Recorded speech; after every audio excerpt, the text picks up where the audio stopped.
রমজান উপলক্ষে নওগাঁয় সাশ্রয়ী মূল্যে তেল, ডাল, ছোলা, ডিম ও গরুর মাংস বিক্রি করছে জেলা প্রশাসন। বিস্তারিত জানতে নওগাঁর তাজের মোড় এলাকায় আছেন সহকর্মী এমআর রকি। সরাসরি যাচ্ছি তার কাছে। রকি, পবিত্র মাহে রমজান উপলক্ষে নিত্য পণ্যের বাড়তি দরের লাগাম টানতে জেলা প্রশাসন এবং প্রাণী সম্পদ অধিদপ্তরের পক্ষ থেকে এই উদ্যোগটি নেওয়া হয়েছে।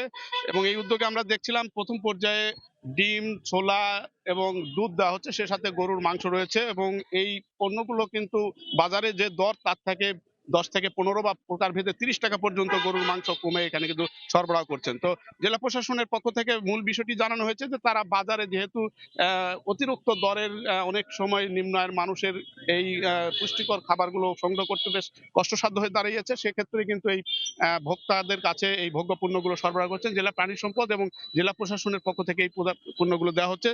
এখানে আমরা দেখছিলাম যে ডিম প্রতি হালি 40 টাকা করে দেওয়া হচ্ছে, দুধ দেওয়া হচ্ছে 70 টাকা পার লিটার, এছাড়া গরুর মাংস দেওয়া হচ্ছে 620 টাকা। অন্যান্য যেসব পণ্য রয়েছে চিনি, ছোলা, মুড়ি, বুট সব ধরনের পণ্যেরই বাজার দর থেকে 10 থেকে 15 বা 20 টাকা প্রকার ভেদে কিন্তু কম এখানে দেওয়ার কারণে স্বাভাবিকভাবে ভোক্তাদের কিন্তু ব্যাপক চাহিদা আমরা লক্ষ্য করছিলাম। এবং জেলা প্রশাসন বলছে যে জেলার 11টি উপজেলা সহ জেলা শহরে এই মুহূর্তে 2টি পয়েন্টের এই ভোগ্য পণ্যগুলো তারা সরবরাহ করছেন এবং আগামীতে এই সেবা আরো বাড়ানোর জন্য তাদের ব্যাপক কর্মসূচি তারা নিয়েছেন এবং ভোক্তা পর্যায়ে বাজার দর সহনীয় করতে যতগুলো পদক্ষেপ নেওয়ার রয়েছে সেই বিষয়গুলো তারা কিন্তু গুরুত্ব দিচ্ছেন। তো বাজারে যেহেতু এই মুহূর্তে ভোক্তা পর্যায়ে যেসব পণ্যের অতিরিক্ত দরের লাগাম, পাশাপাশি এই দরকে নিয়ন্ত্রণ করতে কোনো বাজারে অনিয়ম বা সিন্ডিকেট করা হচ্ছে কিনা সেই বিষয়গুলো কিন্তু জেলা প্রশাসনের পক্ষ থেকে নজরদারির মাধ্যমে সহনীয় করার তারা পদক্ষেপ বা কথা বলছেন।